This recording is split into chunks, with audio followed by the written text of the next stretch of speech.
Et cette société qui est à participation majoritaire de l'État a pour objectif de se spécialiser dans la confection des produits de l'habillement paramilitaire et militaire, mais aussi de structures privées telles que les structures industrielles et les établissements professionnels. L'investissement pour la réalisation de cette industrie qui va coûter autour de 15 milliards de francs CFA sera localisé dans la région des Hauts-Bassins, plus précisément à Bobo-Dioulasso. Elle se veut, cette industrie, pour objectif de contribuer à la transformation réelle à grande échelle du coton produit au Burkina Faso par la production donc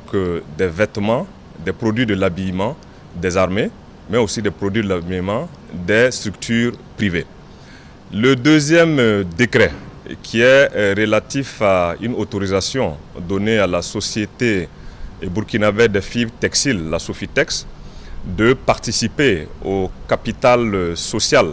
d'une nouvelle structure industrielle dénommée Irotex Burkina,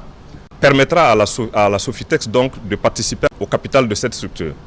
Et cette industrie est créée à un capital d'environ 4,5 milliards de francs CFA et devra réaliser un complexe industriel de transformation donc, du coton qui va comporter tous les maillons de la transformation du coton, à savoir la filature,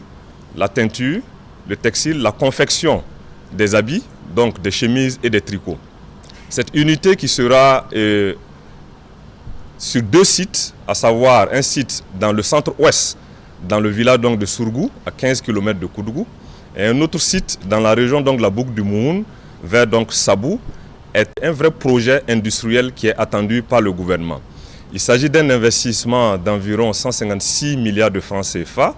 et il y a des démembrements de l'État qui vont prendre part à ce capital. Donc une société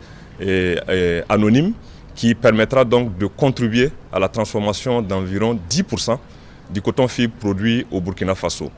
Et cette industrie a pour objectif donc de viser le marché intérieur, mais aussi le marché de la sous-région et au-delà à travers le monde entier. Et l'adoption de ces deux projets vient permettre donc la création de ces deux industries.